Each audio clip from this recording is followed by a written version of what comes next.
जनगणना 2027 साठी केंद्रीय गृह मंत्रालयाकडून अधिसूचना प्रकाशित. डिजिटल साधनं वापरून प्रथमच होणार जनगणना. 1 एप्रिल ते 30 सप्टेंबर दरम्यान घरोघरी माहिती संकलन.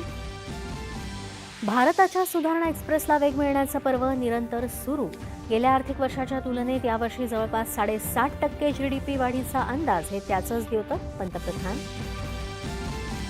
गुजरातमध्ये वेरावळ इथल्या प्राचीन शिवमंदिराच्या गौरवासाठी वर्षभर चालणाऱ्या सोमनाथ स्वाभिमान पर्वाचा आजपासून प्रारंभ.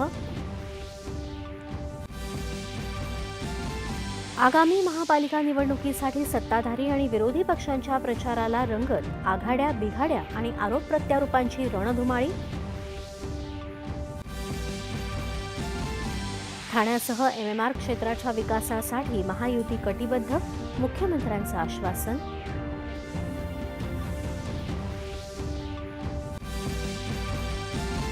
अंबरनाथ नगरपालिकेत काँग्रेसकडून निवडून आलेल्या 12 नगरसेवकांचा भाजपा प्रवेशाचा निर्णय. येत्या 2 ते 3 दिवसात त्यांना पक्षात प्रवेश दिला जाईल.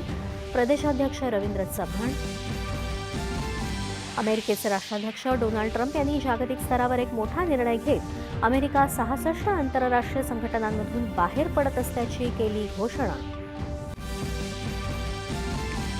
दक्षिण आफ्रिकेत झालेल्या तिसऱ्या एकदिवसीय क्रिकेट सामन्यात भारताच्या 19 वर्षाखालील संघानं दक्षिण आफ्रिकेचा 233 धावांनी केला पराभव.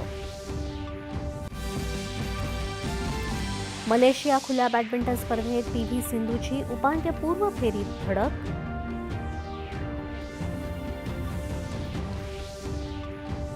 आणि पश्चिम घाटाच्या संवर्धनासाठी मोलाचं योगदान देणारे ज्येष्ठ पर्यावरण तज्ज्ञ डॉक्टर माधव गाडगीळ यांचं पुण्यात निधन. राज्यपाल, मुख्यमंत्री आणि उपमुख्यमंत्री यांनी वाहिली श्रद्धांजली.